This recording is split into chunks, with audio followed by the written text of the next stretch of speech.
Hi, I'm Damon, and today I'm happy to have a couple of new Star Wars action figures to add to the collection that I started when I was 5. Now, from 1978 to 1985, these toys were made exclusively by Santa's elves at the North Pole. Even though it said made in Hong Kong on the toys, but that was just to keep Santa's workshop a secret. At least that's what my parents told me. And why would they lie? Anyway, the toys got picked up by Hasbro in 1995, and they've been making them ever since. But the 1995 line was just absolutely awful. They were all muscular and ridiculous looking. But they've made improvements on the line over the years, listening to the feedback of the people. And the toys they're making now are better than ever. So I have a new Darth Vader and a new Yoda to open up, and I can't wait to check them out. Let's do it. This is Hasbro's new Black series. Now, a few years ago, Hasbro broke up their Star Wars figures into a cheaper line and a more deluxe line, and this is a continuation of that more deluxe line. Now, this is Darth Vader, is number 3 in that line. Now, I like the way they've sort of minimized the packaging on this new line, and of course a big noticeable difference here is the Disney name on the packaging now. So let's open it up. Darth Vader.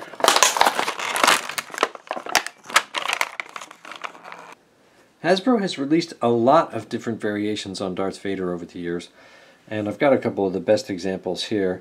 A lot of them have bendable elbows and bendable knees, so what's so deluxe about this new Black Series Vader?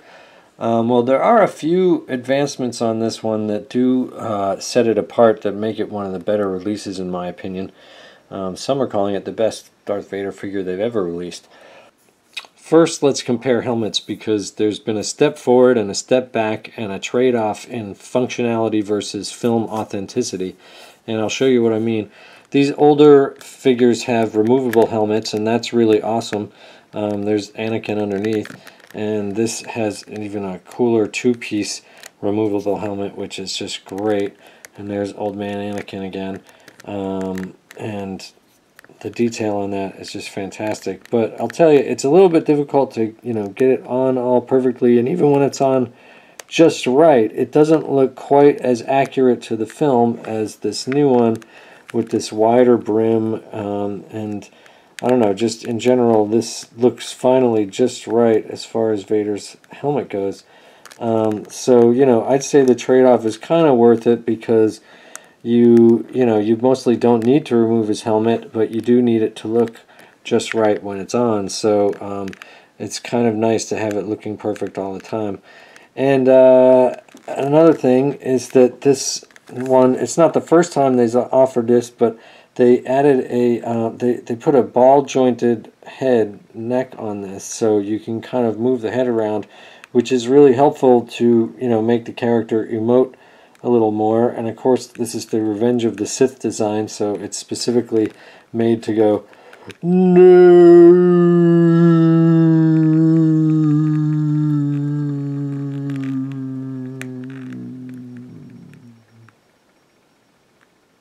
Here's a closer look at the helmets on these older Vaders, and also another subtle detail I should point out is this chain underneath his chin that connects his cape. On this oldest figure, there's no chain at all. On this figure, I kind of like the string with the silver woven into it. It looks kind of chain-like from a distance, but it, of course, gravity doesn't affect it, and it kind of sticks out. It looks a little strange. And on this new figure, they have sculpted it into the mold, so that solves that problem, and it makes a nice detail. That is the most film accurate. Once again, this figure wins for film authenticity. The next difference between this new Vader figure and these older ones is a pretty significant improvement on the waist. These older ones just had a twisting waist. Just twist it around, twisting, at least they can twist, that's for sure. But this new one has a ball jointed torso that gives it a much greater range of dynamic posability, especially when combined with the ball jointed head. So you can really make Vader come alive in a lot more dynamic ways than ever before. Okay, here we're looking at 3 different stages of evolution of development of the hands on the Darth Vader figures.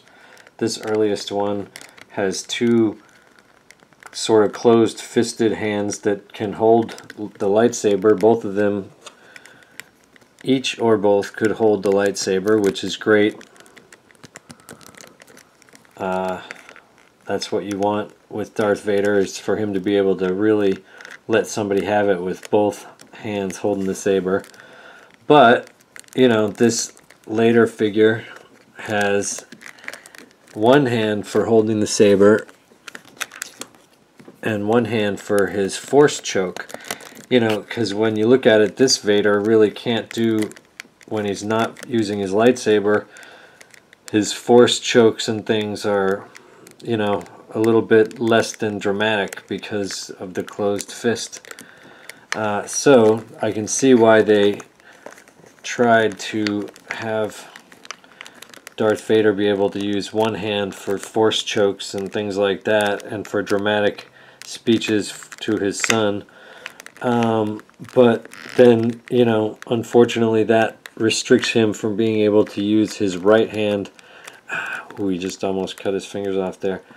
For, you know, I guess he could sort of pretend to be holding it like that, but, you know, he can't hold it independently with his right hand, which is too bad. So they kind of combined the best of everything into this new Vader.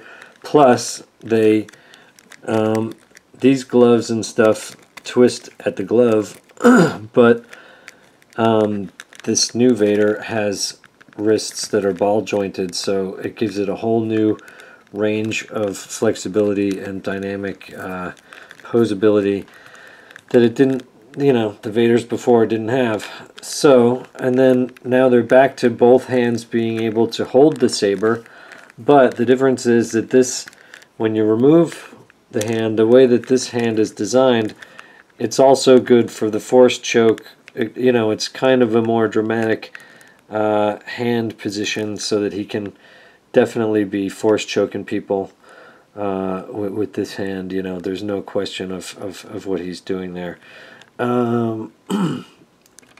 It's not quite as dramatic as this hand, you know.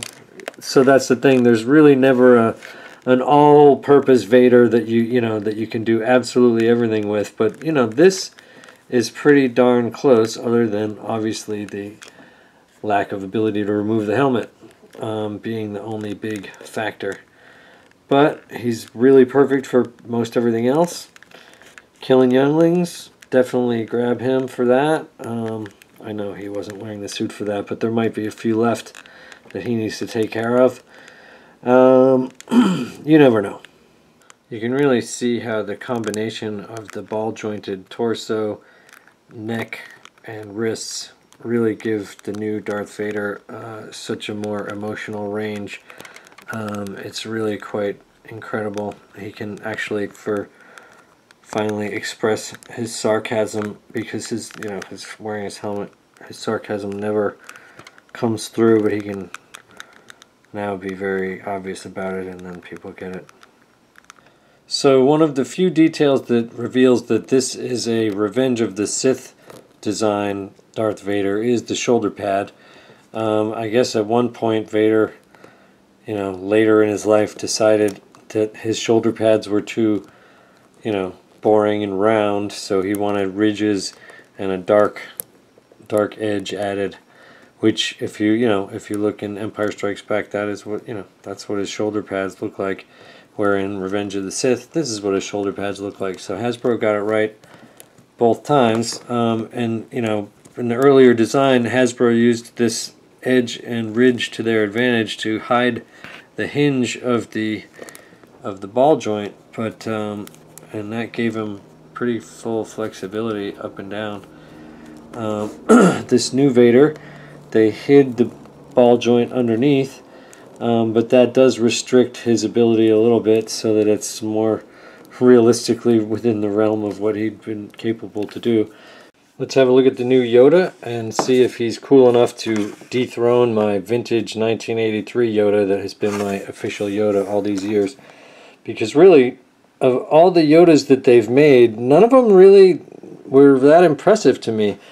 And I really didn't buy most of them. But this is an exception. The sculpt looks really, really good. And it comes with a lot of cool stuff. It comes with his gimmer stick and the blistle flute and the backpack for Luke to carry him around, and a nice cloth robe and a belt. So let's open him up and see how he compares.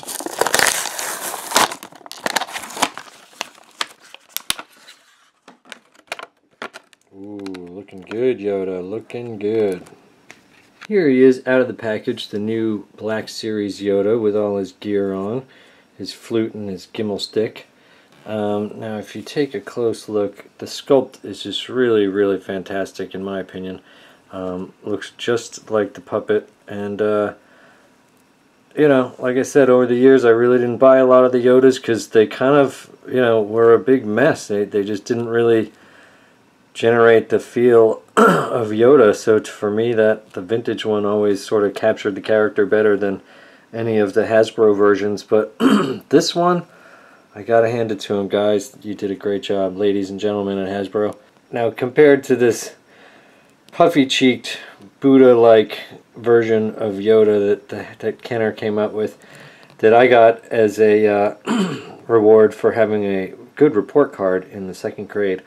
So, you know, yeah, this new Yoda is actually way better than the old Yoda in every way. But one, I mean, I'd trade this backpack that you know, this should come with the Luke. Forget that. We need Yoda to have a snake. Shoot, this snake is snake looks a little big on him just compared to the old Yoda, but it's cool. It still works. Here is the Honorable Jedi Master Yoda when he's in his casual wear, sitting around practicing his blistle flute in his Jedi jammies. Not too dissimilar from the old Kenner version of the Jedi jammies under the cloth robe. So that solves the mystery there of what Jedi wear underneath their robes. They wear the Jedi jammies. One more notable difference between these two figures that actually they've simplified in the new version is the belt. Now look at this old Kenner belt from 1983. It had a couple of pouches and pockets for carrying stuff, and then also the lamp that Yoda wrestles away from R2-D2 and negotiates from Luke. This new belt has none of that stuff. It has one little tiny little pocket for stuff, and then these little tassels hanging down. That's about it. This Yoda looks great with all the classic Yoda gear from over the years. His Jedi Council throne and his Kenner pet snake and his blistle flute and his Jedi jammies. It's looking good. I highly recommend this Yoda.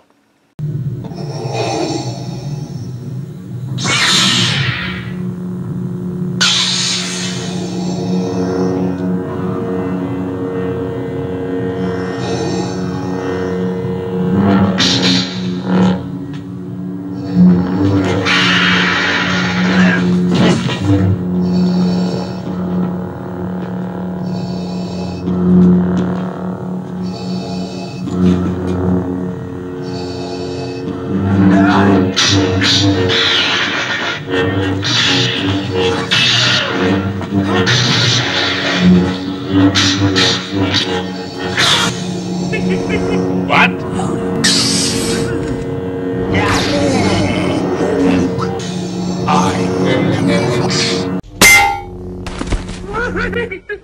Powerful Jedi was he. Powerful Jedi. We celebrate a day of peace, a day of harmony, a day of joy we all can share, together joyous.